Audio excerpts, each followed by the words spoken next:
प्रहरीले पानीको फोहरा फेरि हानिरहेको छ। जसमा तपाईँले देख्न सक्नुहुन्छ मानिसहरूको अवस्था शिक्षक र प्रहरी बीच गोलगाल मचेको थियो।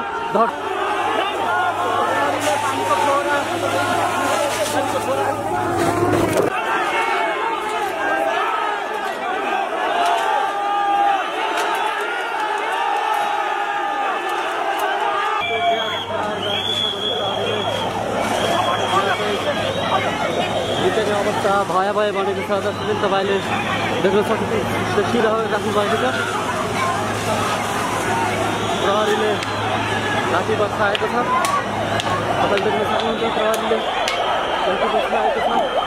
पानीको फोहरा पनि प्रयोग गरेको छ।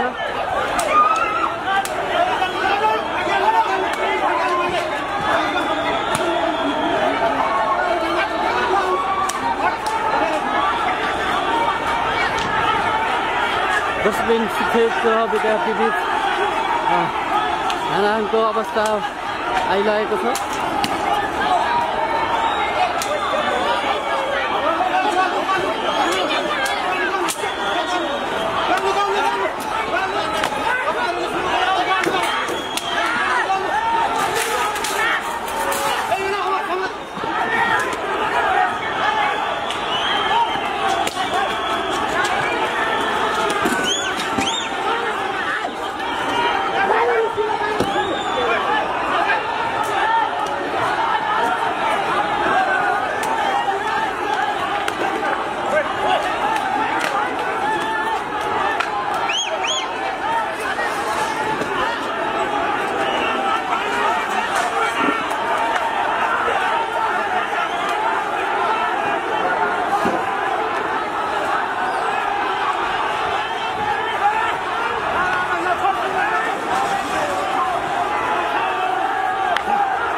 प्रहरीले पानीको फोहरा फेरि हानिरहेको छ। जसमा तपाईँले देख्न सक्नुहुन्छ मानिसहरूको अवस्था शिक्षक र प्रहरी बीच गोलगाल मचेको थियो।